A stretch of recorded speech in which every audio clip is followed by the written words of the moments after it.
the panel we have is extraordinary. The leaders, many of them in the animal rights movement, the trailblazers, let me read off their names. Leah Garces, President, Mercy for Animals. Gwenna Hunter, founder, Vegans of LA, event organizer for vegan outreach. Captain Paul Watson, founder and leader of Sea Shepherd, you know him from Whale Wars. Almira Tanner, lead organizer, Direct Action Everywhere. Christopher Eubanks, representing the Animal Save movement. Damian Mander, founder and CEO of the International Anti-Poaching Foundation. And Dan Kidby, co-founder of Animal Rebellion. Last but not least, Ingrid Newkirk, founder and president of People for the Ethical Treatment of Animals, PETA. We have a video from Ingrid. Let's roll it. Hello, vegans, pre-vegans, activists, and pre-activists. And thank you, organizers and super activist Jane Velez-Mitchell. To answer your questions, Jane, these troubled times have been super productive despite restrictions. It's said that when life gives you lemons, try to make lemonade. Well, we made gallons of it every day. We did everything from sending out the dancing tofu people with recipes and free tofu to giving away vegan foods and giving away cookbooks. These are things, of course, everyone can do now and forever. And when people ran out of toilet paper, we gave that away too, complete with a wrapper that said, wipe cruelty from your diet, go vegan. We distributed live markets breed disease masks, found ways to protest animal experiments, slaughterhouses, and live markets from our cars. And we sent PETA Asia's investigators into markets, live animal markets in Thailand, in Indonesia, in India, in the Philippines, in Vietnam, and in China. We never stopped emergency rescues in the US, including rescuing 150 chickens who were about to be buried alive. And we even moved a miniature horse to a wonderful home across the country and got a court order to allow us to transport rescued tigers to a sanctuary where they can now swim. We ran full-page ads in the Washington Post, the Los Angeles Times, New York Times, Wall Street Journal, many more, saying, America, it's time to move away from meat. We put out Tofu Never Caused a Pandemic billboards, and we posted vegan ads on bicycle rental stands. And when people went to the beaches, we flew banners behind planes, and we erected billboards on boardwalks against fishing and eating fish. We provided animal rights lawn signs and window signs, and even animal rights jigsaw puzzles, and COVID chicken envelope stickers. For those going out, we sent stacks of free vegan starter kits and asked them to please put them in supermarket magazine racks at eye level at the checkout. We wrote opinion pieces, letters to the editor, and we even broke cases like our mohair investigation, despite all else that was going on. We've posted everything we could think of on social media, and while my Animal Kind book tour was cancelled, I still reached over 40 million people by doing radio shows and podcasts, including Jane's. This was a time to escalate activism, to capture audiences, and we must never, ever stop. That was what PETA was up to, but PETA is an organization, just a collection of individual people, and it's only because people join in that we are able to do tons of things, for which we thank you. If anything, this pandemic showed us all that opportunity knocks even in the darndest of times. PETA is here as a resource for you. Please use us, and good luck in every single thing you do for them. You may have seen PETA's call for action against racism. I'm talking to you just blocks from the White House, where its occupant has rolled back President Obama's ban on shooting mother bears and their cubs in their dens, and more atrocities than that. And perhaps you've seen the video online of the Black grandmother coming out of her house on her cane, begging police officers not to shoot her grandson, who is unarmed and spread-eagled on the lawn. It made me cry.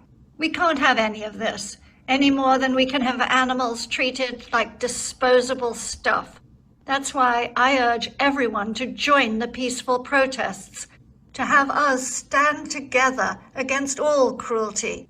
Making this society less unjust in one area brings us closer to the day when we will be able to finally get people to see that there is no hierarchy of issues and that opposing dominance, prejudice, and oppression is all one thing. Thank you. Thank you so much, Ingrid Newkirk. I want to say something right now, if we can continue on with the panel. And I'd like to say that I know I speak for Ingrid and I speak for everyone on this live feed when I say that we oppose racism, we oppose violence, we oppose discrimination, we oppose oppression, we oppose police brutality, and our hearts go out to the family of George Floyd, murdered at the hands of a police officer. Black Lives Matter. And I'd like to begin this panel with Gwenna Hunter, Vegans of LA, and many other groups. How can we, as an animal rights movement, work more effectively, Gwenna, with other social justice movements, like, for example, the Black Lives Matter movement, to achieve our shared goals, which include ending environmental racism and racism in the USDA food guidelines? Well, first, I just want to say, I want to, first of all, thank Ingrid, because PETA is the very first one that I personally noticed to stand up and make a stand and speak up for Black Lives Matter. And I was so floored and moved by that. So thank you so much, Ingrid. Thank you, Jane, for doing the same, because I know you're so dedicated to the animals, and like there's nobody on this planet that is more dedicated than you are. And so for you to take a stand and use your platform and risk people criticizing, losing funding, because that's going on, I just thank you. So thank you so much for using your platform to speak up. One of the things that organizations can do is to simply just, because this is such a big thing, you know, do you give money? Do you go out and march, even though you may be concerned about, you know, catching the virus? Do you post? What do you say? Maybe the first thing you do is just connect with an organization that, you know, if you want to connect with like Black Lives Matter, reach out to them and ask, what can you do? What type of support do you need? If you have someone that's on your staff or someone that's a friend, ask, what is it that we can do to actually help? Social media is helping. People having boots on the ground is helping. I've seen so much in the form of like people conducting classes with each other, white people holding other white people accountable and speaking to them. That's helpful, because I can tell you right now, so many people of color, Black people, are exhausted trying to explain Black Lives Matter, all lives matter, why we're protesting, why there's rioting, why these things are happening.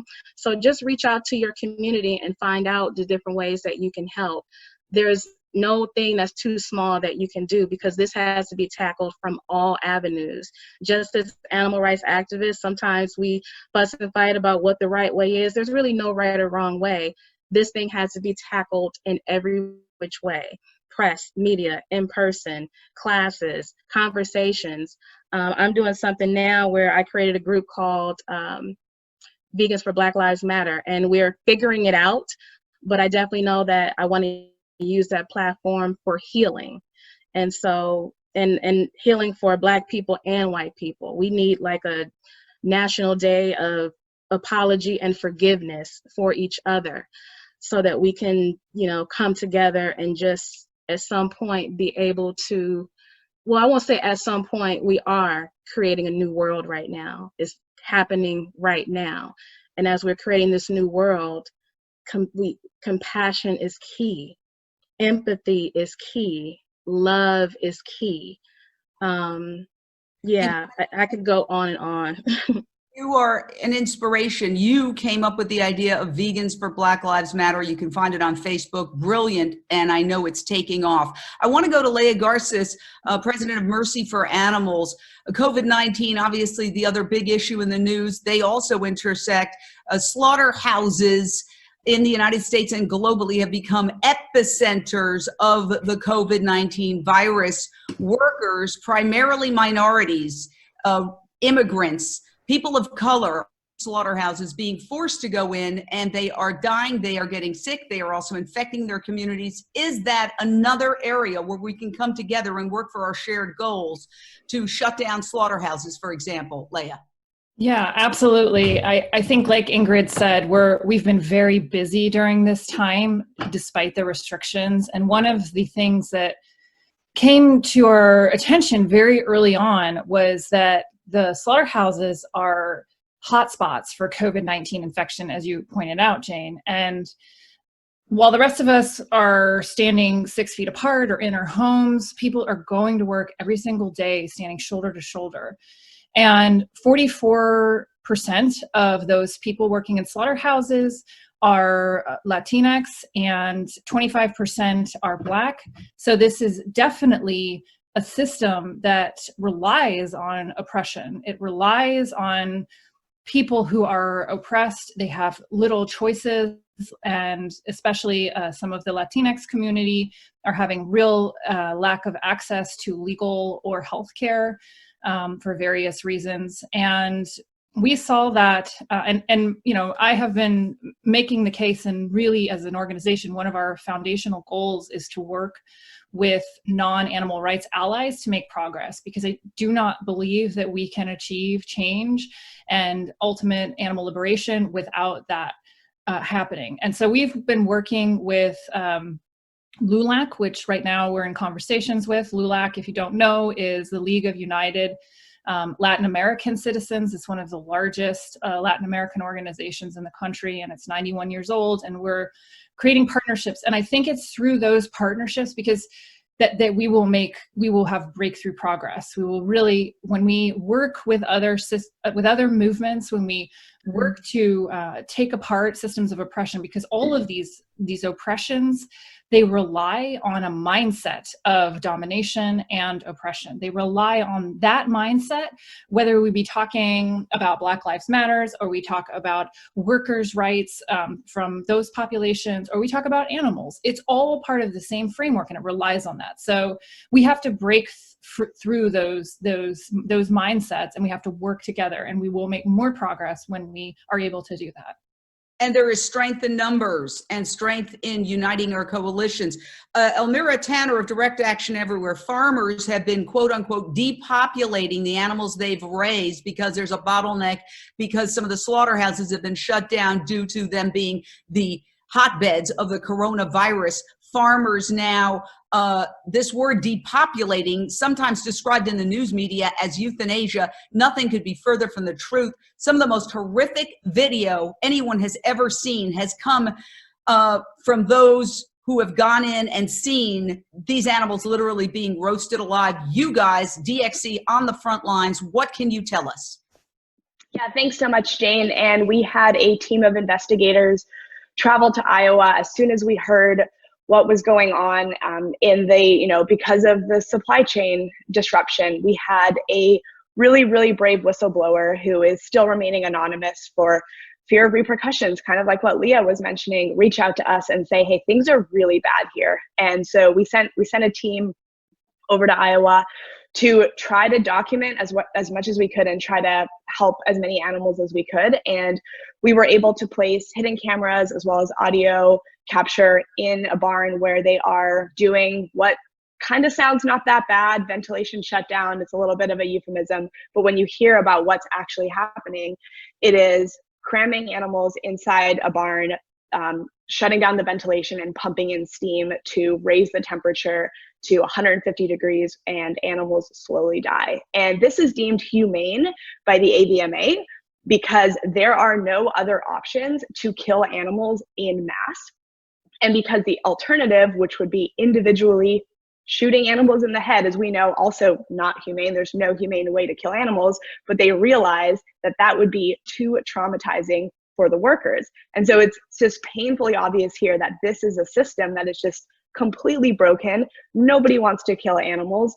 We don't, meat is not essential. And this is just like the festering sore of how this all, comes about. And the good news is we were able to save someone. We were able to save a pig from experiencing, you know, this depopulation. And I think that a lot of attention is being put on these farms now to say, how on earth are you deeming this humane?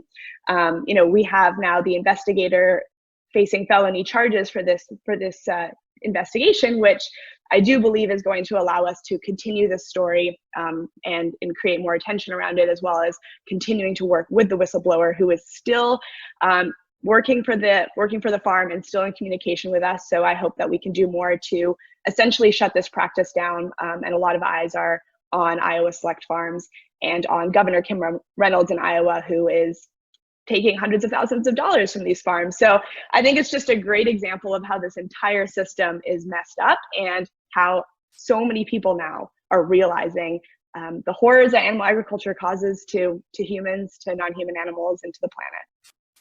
Thank you. And I know that DXE members have literally put their lives on the line. So hats off to you and your organization. You do shockingly brave work. I want to go to Dan Kidby of Animal Rebellion. You were founded in the United Kingdom. Dan, are people making the connection the world over? We're in a global pandemic, and it all stems from our abuse of animals. But just as the news media describes this horrific mass murder of animals on the farms as depopulation, sanitizing that extreme cruelty, there is also a lack of making the connection by the news media between abuse of animals and the pandemic that is destroying so many lives, killing so many people, destroying the economies.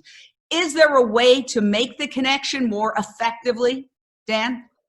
I think what we really need to do is learn to be bold and stand up and say, if we allow these industries to continue, then we're going to have another pandemic, and that will result in hundreds of thousands of deaths of humans as well as animals. And so if we can really stand up and boldly make that statement that this will kill hundreds of thousands of people, then we really can wake people up. And I think it's for us to really own that argument and to own that knowledge and to recognize that we have people like the WHO and the UN who are all speaking really loudly about this.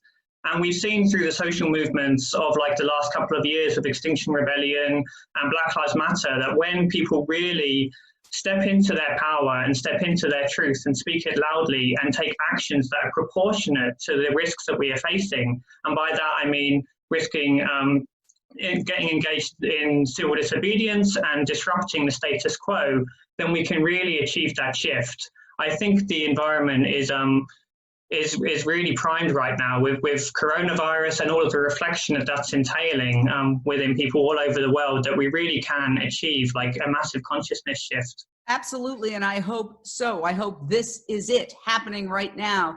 And of course, the third big crisis that seems to have been overshadowed recently is climate change. And nonetheless, it is marching forward toward its destructive apocalypse if we do not do something. Captain Paul Watson of Sea Shepherd, obviously the oceans are very intertwined with climate. What is the very latest regarding climate change and the oceans? Well, we're going to see more pandemics. This is just the harbinger of things to come, because when you diminish ecosystems and you diminish species, you create the situation for zoonotic transmission of viruses from species which are being diminished to species which are more readily available. And humans are like nearly 8 billion very attractive hosts. And we're also going to see emerging pathogens coming out of melting permafrost.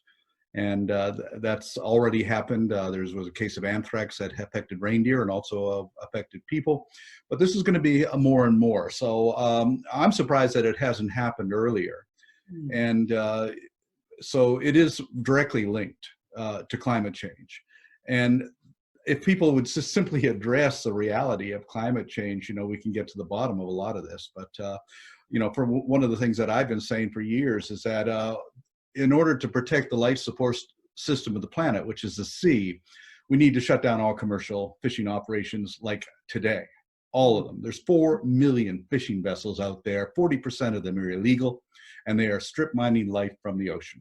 And that is causing all sorts of environmental consequences on that. And, but we can continually adapt to diminishment. We wipe out this species, we move on to the next species. We wipe out that, we move on to the next one. Sea Shepherd promotes veganism because we believe that that is a solution towards a lot of our environmental issues. Not many people are aware that 40% of all of the fish taken out of the ocean isn't eaten by people. It's fed to chickens, it's fed to pigs. In fact, chickens on factory farms alone eat more fish than all the world's albatrosses put together. And pigs are eating more fish than all the world's, all the seals in the North Atlantic, for example. And so most of this is out of sight and out of mind. And until we really address that, then we're not going to really make any progress. But it's this constant adaptation to diminishment. And if we don't learn our lessons, then well, then we're going to be sorely reprimanded. And Damian Mander of the International Anti-Poaching Foundation, you have said that if we don't take immediate action, we're destined to take millions of species to extinction. And obviously that threatens our survival as a human species. Damian. Exactly. And I mean, our job here in Africa is just trying to hold on to mass ecosystems. We went from protecting individual species such as elephant and rhino, the sexy ones, to realizing that it's this rich tapestry of biodiversity upon which the future of civilization is dependent upon. And it's not elephants and rhinos that are heading towards extinction. It's all of us. The world's been spinning for over 5 billion years and survived much worse than human beings. And as one of the speakers before highlighted, an anteater has brought our civilization to its knees. One of the roles that, so as someone who's had a strong history in law enforcement, military special operations, watching what's going on in the United States at the moment and around the world, and excessive force, as someone that has had to walk that very fine line between what's moral and what's not, in regards to whether to use force or de-escalate the situation. For us, what we had to do in Africa, on a continent that the UN Population Division says is going to have 2 billion people by 2040, we had to realize that it will be people that decide the future of conservation on this continent, not bigger fences and more guns. Our key project here, Akashinga, became the first network of nature reserves in the world to be completely protected by women. Those women completely de-escalated tension with local communities in an industry that was becoming increasingly militarized. We cut our core operating costs by 2/3 because we don't have helicopters and military grade hardware. We have women that are driving interpersonal relationships at community level and the communities they grew up in. And in a way, a small group of women in rural Africa achieved what very few armies or police forces in history have been able to do, and that is to win the hearts and minds of the local population. This program is spreading. Its rangers are the first and last line of defense, not only for nature, but also for mankind or humankind now. If we don't protect nature, then we're going to see more and more of these pandemics coming out. That's our role over here, is just trying to protect as much as nature as possible. And maybe the answer is for all of us to get together and join in Boycott Meat, which just happens to be a campaign that LULAC, the nation's largest Latino civil rights organization, has launched in May, and they are going to extend it and create a big umbrella to get all the impacted aspects of our society joined in boycotting meat. I want to go to Christopher Eubanks with the Animal Save Movement, who is on the ground in Atlanta. You've gone to slaughterhouses just within the last couple of days. Do you see slaughterhouses, the meat boycott, as a place where all of our interests for health, for the environment, to end environmental racism, dietary racism, the exploitation and torture of animals can come together at one of these slaughterhouses or slaughterhouses around the world to boycott meat? Christopher. Yeah, absolutely. I definitely believe that is possible, just because, like you said, I was just at a slaughterhouse 2 days ago, and the attention that we got and the information that we were able to spread was powerful. We had people from the press come out and watch us, and we had a local representative or someone that was running for local office. He spoke to us.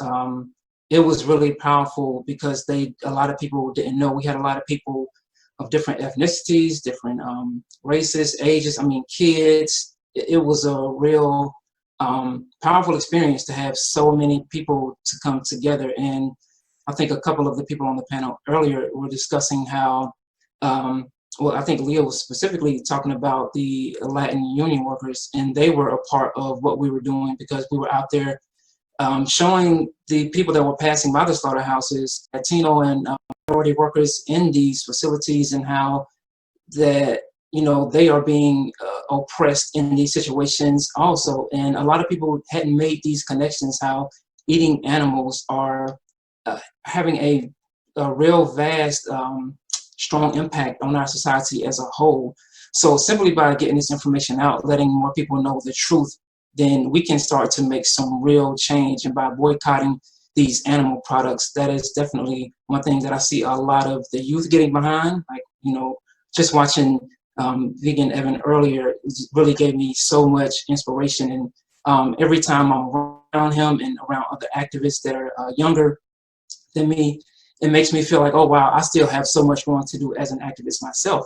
So yeah, by just really getting the information out and letting people know that these products are harmful to our society, I think that is a way to unify people, because I think deep inside of our hearts, we are all compassionate, loving beings. I think inside of our hearts, honestly, we are all vegan. We just haven't made that connection with our actions yet. And once we educate more people about that, I think we can have a more unified front. I love it. Thanks, Chris. We are all vegans and some of us just don't know it yet. That's exactly on the money.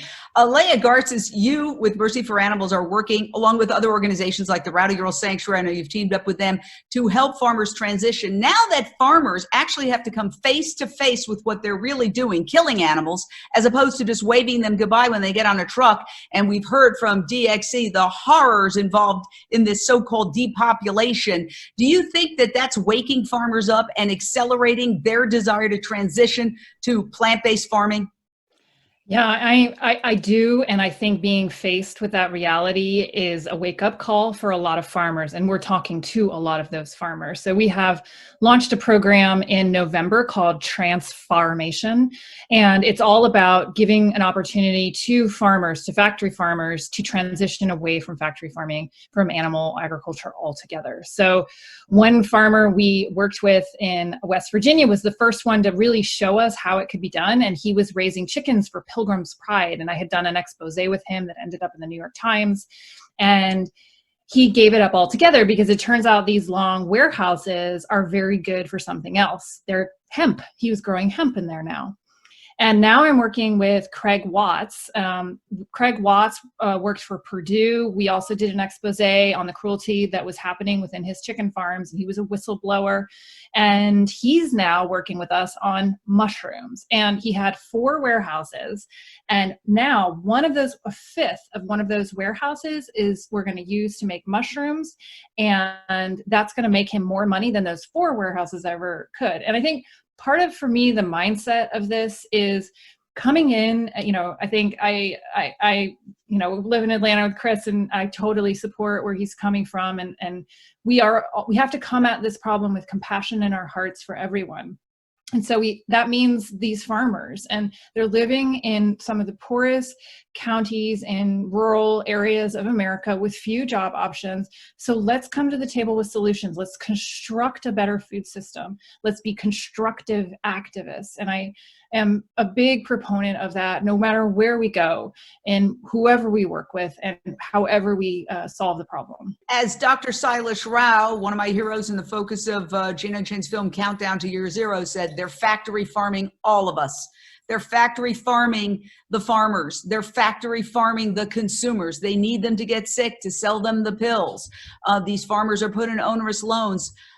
Yes, we can expand that coalition to include them. Boom. Then we would totally hit the tipping point. Dan Kidby of Animal Rebellion, I've got to ask you, you work very closely, obviously, with climate change people, but is there, I've seemed to notice a tremendous resistance amongst some of the leading climate change organizations to face their own complicity in the consumption of meat and dairy. They prefer to rage against fossil fuels, which I'm all for that, but what about looking in the mirror and changing diet? It seems to be a message that gets shut down a lot of the times at these events. Your thoughts? Yeah, I mean, of course there is, and I mean that's why Animal Rebellion came into being. We saw that as a problem, and how is it that we are best to resolve that? Is it to go and just to speak to them and to criticize them from the outside? We, like with Animal Rebellion, we chose the best thing we could do was to form partnerships with them. And then in the case with Extinction Rebellion, we get out onto the streets and we show solidarity with each other on the streets. And that means standing side by side when the police are coming and arresting people. And we're also doing the same now with Black Lives Matter. We're out giving food to protesters to support that protest movement. So for us, it's like we just want to get down and in there with people. We want to work with people and build relationship. And only once you build relationship with people can you create the space to have those conversations where people can, they respect you enough and they trust you enough to engage in those conversations of like, oh yeah, okay, so there is like strong intersections here, like these issues are connected and aligned. So what we've seen with over the last year with Extinction Rebellion is a massive shift. When we first formed that relationship, there was a very, very, very strong resistance to having us working together. And now, a year later, they're happily putting up calls for a plant-based food system on their Facebook page, which goes out to millions of people. They are joining events at major dairy facilities, calling for them to shut down and calling for a transition to a plant-based food system. So we've seen over the course of the year, like a massive shift with Extinction Rebellion. And it's all based on this idea of, building relationships of solidarity and having the humility to acknowledge that we have stuff to learn from them and they also have stuff to learn from us. And Damian Mander, conservation groups sometimes are resistant to even having vegan menus at their galas. Now that Joaquin Phoenix spoke so eloquently at the latest awards season and some of those major award shows went plant-based, is that going to put further pressure on these conservation and environmental groups to publicly advocate for a plant-based diet? I believe it should. And, you got two types of conservationists, vegans and those that don't want to take their work home. Here in Africa, we've got a growing army of women working in one of the most remote locations, doing one of the toughest jobs on the planet. They're thriving, they're kicking ass, and they're doing it on a plant-based diet. And if they can do it, I think anyone can. Yes, and I really hope that everybody just makes a concerted effort to let these conservation, if I get invited to another event where the first thing I do is ask, is the menu vegan? And if it's not, I make a very big point of certainly not going and trying to explain to those organizers why you can't be an environmentalist and be serving meat. You can't be a conservationist and be serving a meat at your events. I want to talk a little bit, Captain Paul Watson, you just talked about how industry is destroying the oceans. We are in the middle of a pandemic, and yet it seems like even the major media doesn't connect the dots to switching to a plant-based diet as a solution. The New York Times reported yesterday 464 square miles of Amazon tree cover was slashed from January to April, a 55% increase from the same period last year, roughly 20 times the size of Manhattan. It is getting worse, not better, but even the New York Times then will report on something like that and they'll have a chicken recipe or a meat recipe a couple of stories down. How do we, you were the star of Whale Wars, which is one of the biggest hit shows, arguably the biggest hit show about animals ever. How do we break through to the media and say, just as conservation groups need to have plant-based menus at their galas and have a plant-based policy, newspapers that purport and other media that purport to be against climate change must connect the dots and do it in their stories and get that message and change their policies so they're not promoting a meat dish on one side of the paper while they talk about climate change apocalypse on the next side. Well, I think that they're in denial because of fear, as we were talking about the large environmental groups. Why do they not do it? As a former national director of the Sierra Club, I had a lot of run-ins with them over that, and it all comes down to this: they're afraid of losing membership, they're afraid of losing support and losing revenues. And the same, I think, is with the mainstream media. You know, then there's incredible amount of billions of dollars worth of money that's involved in the meat industry and promoting the meat industry. And they're fearful of losing that revenue. But I do see that over the last 30 years, we've made a lot of progress. I mean, where before you would have most environmental groups wouldn't think twice about serving meat at a banquet or and everything. Now, you know, at least they're thinking about it, and some of them are changing. And so we do see that. But I think that as long as they're afraid of losing members, losing revenue, losing support, that they're just going to continue to remain in denial. It's the same thing with climate change. People remain in denial about it because it's in their vested interest to do so. They're afraid of real comforts or whatever. So they just choose to, well, let's just not go there. Let's not look there. Let's just say everything's fine. Everything's wonderful. We'll just carry on. I mean, we see these atrocities on a day-to-day basis in the meat industry. Everything from little chicks being ground up and pigs being buried alive and everything. And I think that on average, that people just sort of just gloss over it and just we don't want to even see it. We don't want to go there. Let's not even recognize it. And that's how we have to break through. We have to basically put it in front of their face every damn single day. Well, I think that DXC and Almira Tanner, that group for sure is on the pulse of the youth. And there is I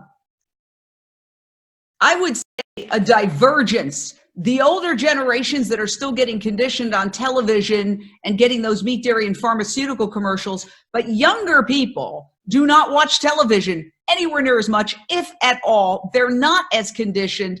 And so you're seeing the movement toward veganism very strong in almost as a youth movement, Almira. Tell us about that, because obviously DXC is like this with the younger generation of vegans. What's happening? Well, I hope that people feel comfortable joining DXC regardless of how old you are. We have people with families with children and people in their 70s even doing civil disobedience with us. But I do think when we look back at other social justice movements that really took off and changed the world, a lot of it involved students and university campuses, and we are really lucky to be very close to UC Berkeley and are working closely with the animal rights organization on campus there. So I think, you know, in order to make change, I think we need to reach so many segments of the population, because we want the average person to look at the animal rights movement and be able to say, I identify with someone in there. And that's why we need age diversity and racial diversity and gender diversity. So I do think, though, that students have a big impact on movements. Oftentimes when people make transitions in their lives, they open themselves up to new possibilities, and that's when people can become activists or change their diets when they move away from home. So I do think that's an area we can tap into to make big change. Well, I've marched with you, and I'm young at heart. In my mind, I'm 12. So I've marched with you many times with DXC, and you guys are extraordinary. Your marches are almost like street theater. They're so vibrant and truly brilliant. Leah, Garces, let's, as we get toward the end of this incredible panel, let's talk a little bit about some of the breakthroughs in the movement. It was just over a year ago that Beyond Meat had its initial public offering that became the most successful IPO in years since the 2008 financial crisis. You have Impossible Foods. You have the skyrocketing purchase of plant-based alternatives, and now you have the slaughterhouse industry being crippled by the coronavirus. You have the dairy industry crippled by the fact that schools are not open and kids are not being force-fed something that they are allergic to, namely the breast milk of another species. Are we hitting the vegan tipping point? I do think, especially with a pandemic, that we are. Last year was just the beginning of that, as you pointed out, with Beyond Meat being the most successful IPO in that year. Who would have thought? If you couldn't have predicted that a vegan product would go viral like that and then be in main fast food chains all across the country. You can get those products anywhere, and they're not like in a corner underneath something where you can't find it. They're next to the animal products. And so when people who eat animals go in, they're seeing that as an option right next to. That's a big shift, is where are these products being placed? Where are they being offered? They have gone mainstream, and there's no denying that. And I think when coronavirus hit, people they were in their homes and they were more reflective and really seeing what is going on here. Why did this disease come into our world? And there is no other answer except animal exploitation. And I know all of the groups have been really focusing on kind of taking this moment and really running with it full speed and drawing attention. We've had more media attention on slaughterhouses than ever before. And I don't think that's going to stop. And I think we have to just keep going. We are definitely at a tipping point. I agree with you. I watch, for example, Rachel Maddow. She calls it meat packing. That sounds like somebody packing for a trip. In fact, I emailed and said, why meat packing? They're slaughterhouses. But you know what? Any port in a storm, they are talking about it. And the dark underbelly of the slaughterhouses and the factory farming is coming to light as just the hideousness of this industry is revealed. So final thoughts. Let's give everybody, we've got a large panel, but you're all so exciting. I want to give everybody 30 seconds or so to wrap up. Let's start with you, Gwenna Hunter. And one of the things that I wanted to mention is I've read numerous reports that say African Americans are the fastest growing demographic in the vegan movement. What can you tell us? Yes, that is absolutely correct. And more African Americans that I'm coming in contact with are either on the verge, or they're part-time, or they're whole food plant-based.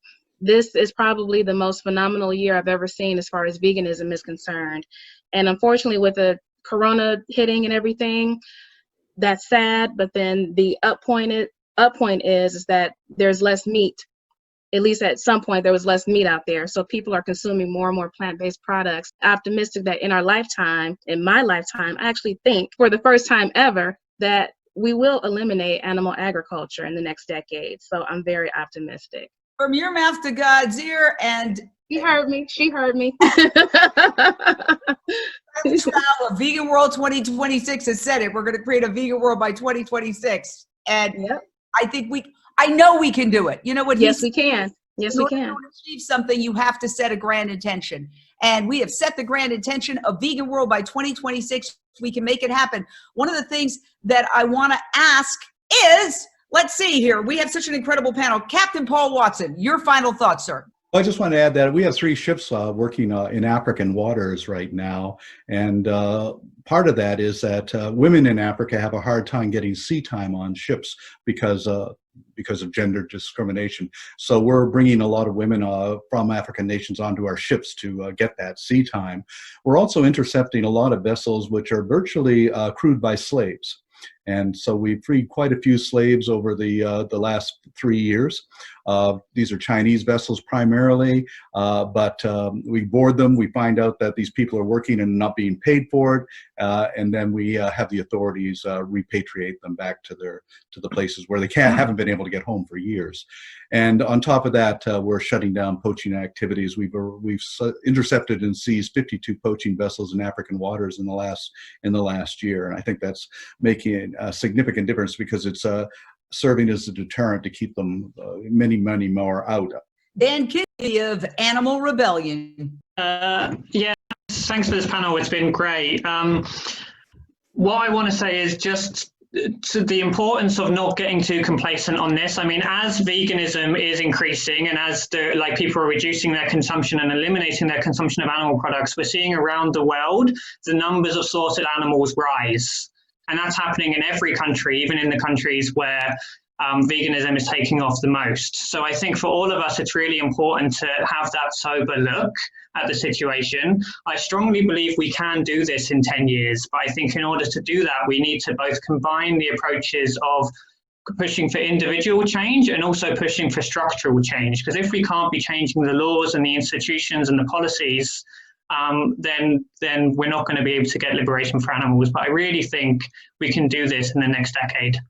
Absolutely, and incredible organizations like the Non-Human Rights Project working in court to get personhood status for animals, which is obviously the most important thing. If we had personhood for animals, you couldn't fry them and roast them to death by the tens of thousands. Just morally reprehensible. Almira Tanner, final thoughts from DXE.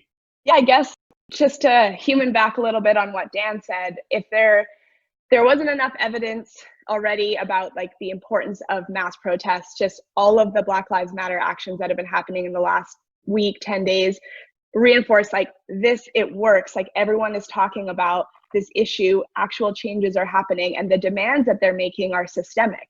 It's not necessarily just about individual people's behavior, it's defunding the police, changing the entire system, addressing systemic racism. And I think we can use these lessons for animal rights as well. We need to defund animal agriculture. We need to divest from these industries. We need to change the way that animals are viewed under the law, like not as property, and doing that by getting out onto the streets. And it doesn't always need to be disruptions, you know, like obviously that's what DXE is very well known for, but taking action is so important. And sometimes we feel like it's not, we're just alone, but it really does make a difference. So I would encourage everyone to find what they want to do and take action. Yes, and stay hopeful. It's hard to see progress in real time. Damian Mander, final thought.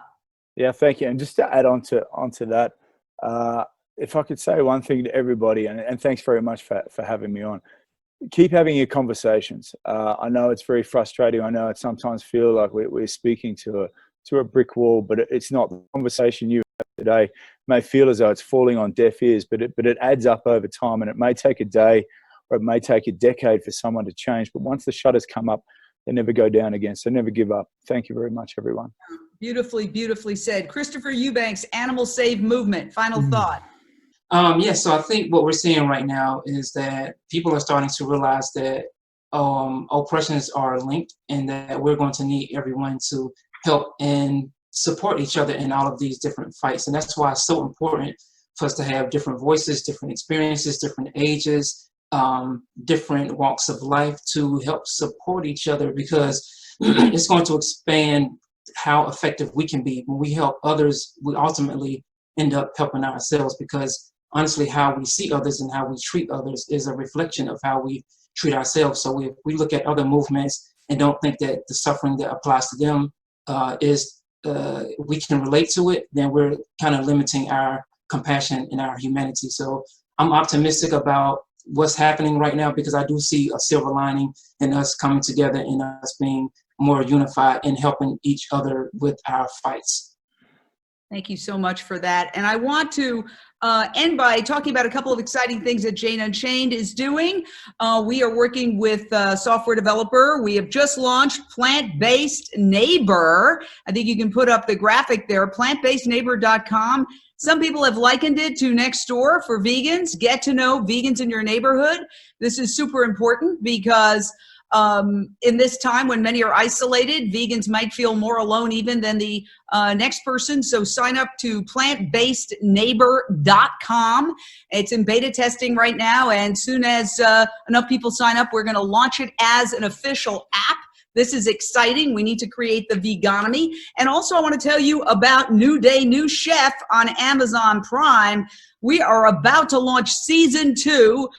This is the vegan cooking show that Jane Unchained has launched. Season 1 was very successful. At one point, it was the 4th most watched cooking show on Amazon Prime. And we have now teamed up with Support and Feed, Maggie Baird's organization. And you may know her as Billie Eilish's mom and Phineas's mom. She's an incredible person, a vegan, an activist.